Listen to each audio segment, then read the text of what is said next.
Right sir.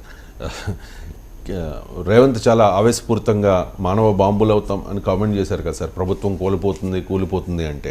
So ఆ మానవ బాంబుల మీద కేటీఆర్ కూడా కామెంట్ చేశారు సార్. బాంబులు మీ పక్కనే ఉన్నాయి, నల్గొండ ఖమ్మం బాంబులే మీ ప్రభుత్వాన్ని ఏమైనా చేయవచ్చు అని చెప్పి.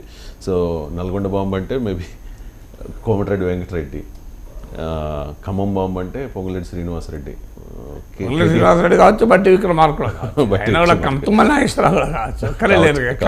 అంటే నాకు అర్థమైంది చెప్తున్నాను.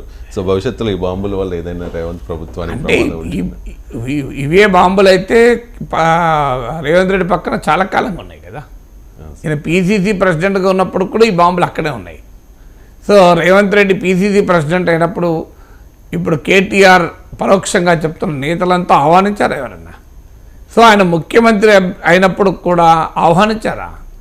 సో కాంగ్రెస్ పార్టీలోని ఇంటర్నల్ డైనమిక్స్లో రేవంత్ రెడ్డి ముఖ్యమంత్రి అయ్యారు, వాళ్ళు కాలేకపోయారు. వాళ్ళు రేవంత్ కన్నా సీనియర్లు కనుక వాళ్ళలో కొంత అసంతృప్తి అప్పుడు ఉంటే ఉండవచ్చు, ఇప్పటికి కూడా ఉంటే ఉండవచ్చు. కానీ వాళ్ళు అకామిడేట్ అయిపోయి వాస్తవిక పరిస్థితిని అర్థం చేసుకొని అధిష్టాన నిర్ణయానికి కట్టుబడి పనిచేస్తున్నారు. భవిష్యత్తులో ఏమవుతుంది? ఒకరేమో రేవంత్ రెడ్డి ఏకనాథ్ షిండే అవుతారంటారు, రేవంత్ రెడ్డి వెళ్ళి బీజేపీలో చేరుతారని కేటీఆర్ 2-3 రోజుల కింద అన్నారు. సో మళ్ళీ ఇప్పుడు కోమటిరెడ్డి వెంకటరెడ్డి లేదా ఖమ్మం నేతల పైన అనుమానాలు వ్యక్తం చేస్తున్నారు. సో బీఆర్ఎస్ క్లారిటీగా రావాల్సిందంటే కాంగ్రెస్లో ఎవరు పోతారని వీళ్ళకి అంచనా. రేవంతే పోతాడు అని ఒకసారి అంటున్నారు, మళ్ళీ రేవంత్కు కాంగ్రెస్ ముఖ్యమంత్రిగానే ఉంటాడు కానీ కాంగ్రెస్ సీనియర్ లెసర్ పెడతారని ఇంకోసారి అంటున్నారు. సో అటు ఇద్దరు పైన క్వశ్చన్లు రైజ్ చేశారు. అసలు విషయం ఏంటంటే కాంగ్రెస్ ప్రభుత్వం స్థిరంగా ఉండదు అన్న మెసేజ్ పంపాలి. కాంగ్రెస్లో అంతర్గత కుమ్ములాట్లు ఉంటాయి. ఎన్నికలకు ముందు కూడా ఇదే విషయాలు చెప్పారు కదా. కాంగ్రెస్ మాట్లాడితే ఢిల్లీ చుట్టూ తిరగాలి, సీల్డ్ కవర్ సీఎం, అవన్నీ ఎవరు జనం పట్టించుకోలేదు. జనం ఏంటంటే కేసీఆర్ను ఓడించాలనుకున్నారు, ఓడించారు. కాంగ్రెస్ ఎట్లున్నది, కాంగ్రెస్ రూపురేఖ విలాసాలను చూసి, కాంగ్రెస్ పార్టీ దివ్య సౌందర్యాన్ని చూసి ప్రజలేమీ ఓటేస్తారని కాదు కదా. రాజకీయాల్లో 2 పార్టీల మధ్య ఒక ప్రిఫరెన్స్ చాయిస్ ఉంటుంది. అందులో కాంగ్రెస్ పార్టీలో ఉన్న లోపాలను ఎత్తి చూపడం వల్ల బీఆర్ఎస్కు అదనంగా ప్రయోజనం కలుగుతున్నాయి అనుకోలేదు. ఎందుకంటే అసెంబ్లీ ఎన్నికలు అప్పుడే జరగలేదు కదా.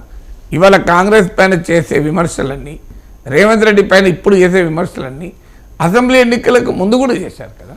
చేసినా ప్రజలు తిరస్కరించారు. అందువల్ల ఆల్రెడీ ఒక స్లోగన్, ఒక క్యాంపెయిన్ స్ట్రాటజీ ఫెయిల్ అయితే అదే క్యాంపెయిన్ స్ట్రాటజీ మళ్ళీ సక్సెస్ అవుతుందా? Time tested. అసెంబ్లీ ఎన్నికలప్పుడు ఇవన్నీ ప్రయోగించారు. కాంగ్రెస్లో కుమ్ములాటలు, ముఖ్యమంత్రులు మారుతారు, ఢిల్లీకి సీల్డ్ కవర్ సీఎం అవుతాడు, ఒకరికొకరు కొట్టుకుంటారు, వీళ్ళే 4 రోజులు ఉండరు, ఇవన్నీ చెప్పారు. చెప్పినా ప్రజలు తిరస్కరించారు ఆ వాదనలు. అందువల్ల బీఆర్ఎస్ క్రియేటివ్లీ థింక్, ఇంకే స్లోగన్ ఇస్తే ప్రజలు ఆకర్షించబడతారు అని. ఆల్రెడీ టైం టెస్ట్ అయ్యి పేలని టపాకాయలను మళ్ళీ పేలిస్తే ఉపయోగం ఉండదు. కొంతకాలమన్నా ఆగాలి. నిజంగానే కొన్ని పరిణామాలు జరిగి కాంగ్రెస్లో కొంత అసమ్మతి బయటపడ్డప్పుడు ఈ వ్యాఖ్యలు చేస్తూ ఉపయోగపడుతుంది. ఇప్పుడు మరింత ఐక్యత పెంచడానికి ఇది కారణమైన ఆశ్చర్యం లేదు. కాంగ్రెస్ వాళ్ళంతా కలవడానికి ఇది అటాక్, బీఆర్ఎస్ అటాక్ దోహదం చేసినా ఆశ్చర్యపడాల్సిన లేదు. Right sir. పవన్ కళ్యాణ్కు సలహా